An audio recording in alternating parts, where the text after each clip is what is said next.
¿Cómo estás? Bienvenido, bienvenida al programa número 40. Se habla de cuarentenas. Bueno, llegamos al sábado 40 con este programa, muy contentos. Hoy vamos a hablar de demencias, vamos a hablar de Alzheimer porque se viene en poquitos días el Día Mundial Internacional de esta patología, que es el Día de la Primavera, el 21 de septiembre. Y bueno, un poco la propuesta es, dice, cero omisiones, cero Alzheimer. El tema es hablar, visualizar esta problemática. Y para ello hemos invitado a alguien que nos puede contar, y muy bien. Es el doctor Aldo Sgarabati, es el director de cuidados de Casmo, es profesor adjunto de geriatría, de Laudelar, o sea, una persona súper capacitada, pero que además da unos consejos fantásticos. Al comienzo del programa, no sé en cuál programa, lo tuvimos también, doctor. Bienvenido. Gracias por la invitación. Para nosotros es un placer. Uno habla solamente de Alzheimer, pero también hay que hablar de otras demencias, ¿no? Están como todas, es una de las tantas el Alzheimer. Sí. El tema de la demencia hay que pensarlo en la evolución histórica de lo que es el concepto de demencia. Siempre se habló de Alzheimer como la gran demencia y bueno, hasta hace algunos años podíamos ver las demencias que se llamaban demencias seniles, que era no sé qué tiene, pero le está fallando algo en la cabeza, está fallando la memoria, tiene una demencia senil. Era como meter todo dentro de una bolsa. Era como una gran bolsa sin diagnóstico de qué era lo que estaba pasando. Tenía problemas en la memoria, tenía una demencia senil. Eso quiere decir demencia en el viejo y eso quiere decir poca cosa. A esta altura, en esta época en la que vivimos, no sirve solamente decir tiene problemas de memoria o tiene un deterioro cognitivo o tiene una demencia. Tenemos que ponerle nombre y apellido. El Alzheimer es un nombre y apellido. Es un tipo de demencia de tipo Alzheimer, pero hay muchas más. Claro, hay otras menos Uruguay, famosas. Claro. Vamos a hablar de todas igual. En Uruguay son aproximadamente unas 54.000 personas, en el mundo 35 millones de personas. Se estima, y no quiero inventarlo, voy a leer, se estima que para el 2030 se van a alcanzar un total de 77.000 personas en nuestro país y podemos decir que en realidad cada 4 segundos se diagnostica un paciente en el mundo. O sea que la prevalencia no es una prevalencia baja. Envejecer es algo que a todos nos va a pasar, lo queremos hacer dignamente y lo queremos hacer con buena calidad, con una buena vida. Sí, bueno, pero este concepto de aumento de la demencia en el mundo va de la mano del aumento del envejecimiento de la población mundial. Claro. En nuestro país actualmente tenemos un 14.3 mayores de 65 años, 14.3%, y esta expectativa es que llegue al 24-25% en el 2030, entonces necesariamente con una población envejecida vamos a tener problemas de una población envejecida y vamos a tener que ser capaces de afrontarlos y ser capaces de prevenir lo que se pueda prevenir. El gran desafío del título de este año de la Organización Mundial de la Salud es cómo hacemos ver este problema de salud que es muy frecuente, que va a ser aún más frecuente y que lamentablemente lo captamos muy tarde. Estamos actuando cuando ya los síntomas están y cuando los síntomas no solamente están, sino que llevan años y muchas veces otros síntomas como pueden ser los cambios de conducta, los problemas, y el Alzheimer no termina siendo una enfermedad de una cabeza enferma, sino termina siendo un problema de una familia enferma de esa enfermedad. Ahí dijiste varias cosas que me interesa abordar contigo. Una es el poder hacer una prevención temprana, más allá de que esta degeneración se va a dar y vamos a enterarnos un poquito cómo es lo que sabemos en medicina. Hay cosas que todavía inclusive no se saben. Y lo que dijiste de la familia me parece clave. Creo que cada familia es un mundo, como dicen, el contexto, la manera de vivir, pero cuando se presenta un familiar con estas características, ¿cómo debemos aprender a preparar ese entorno?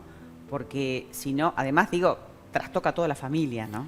Sí, yo tengo un padre con demencia y lleva muchos años, lleva 12, 13 años. Esa es la expectativa que dicen los libros, la expectativa de vida de una persona con Alzheimer es entre 8 y 12 años. Mi padre ya lleva 14. Eso es variable por cada una de las diferentes personas, es variable según cada persona. Lo que hay que tener en cuenta es que esta es una enfermedad que afecta de forma diversa a cada una de las personas que la sufren y a su entorno. Y ese entorno, acá se suman muchas cosas, no son solamente los problemas de memoria, los trastornos de conducta, los problemas en el manejo del dinero, de la medicación, del manejo de otras enfermedades.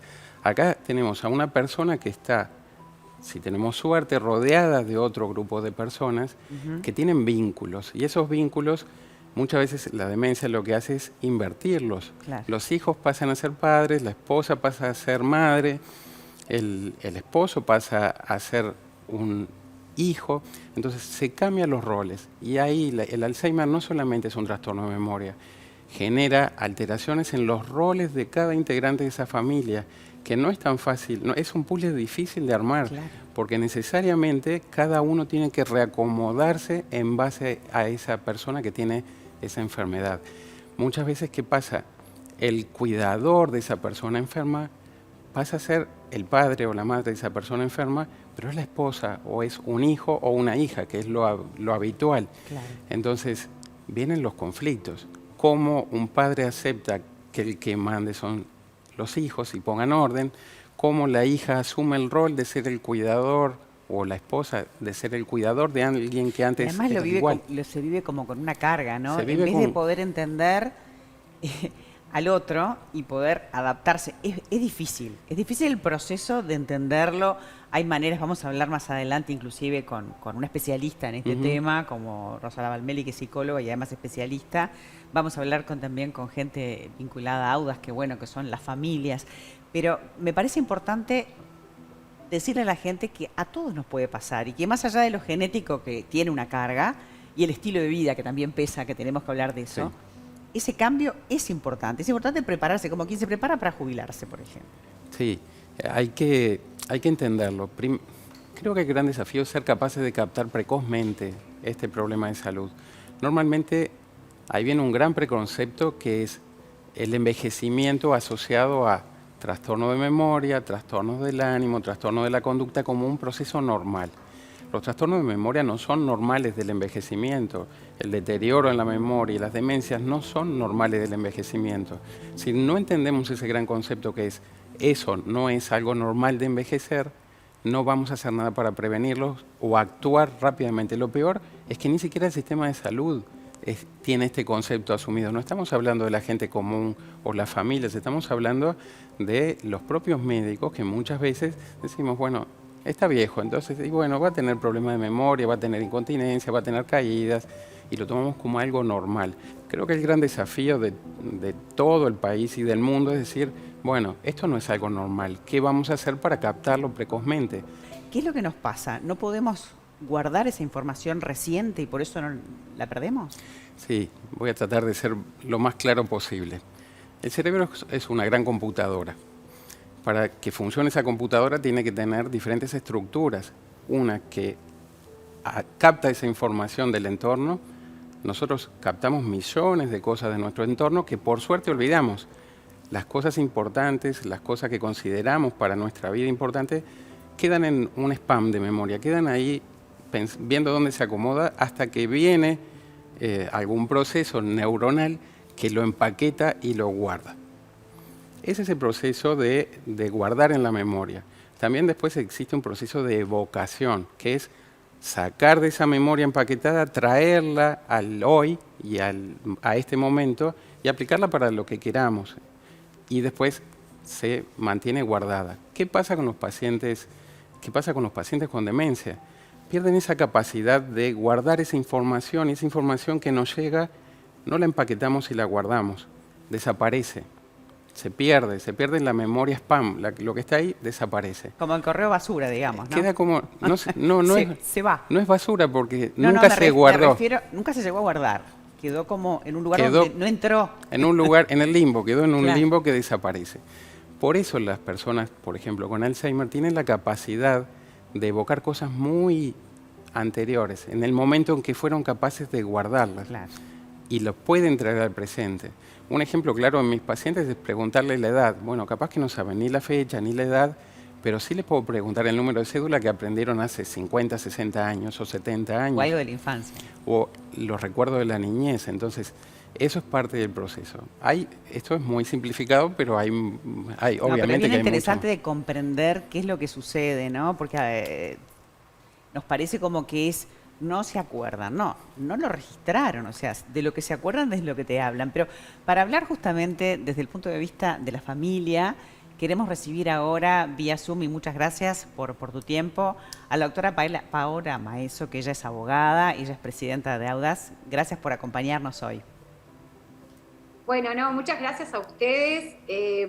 Siempre agradecemos a los medios y de donde venga la invitación para poder poner sobre la mesa este tema por el interés. ¿Cuál es la consulta más frecuente a la que vos te encontrás? Las consultas son variadas, aunque el sentimiento de incertidumbre, Mamá, ¿estás bien? de tristeza, de necesidad de acompañamiento, siempre es el mismo en el familiar, ¿no? Pero obviamente que cada uno va a tener su particularidad.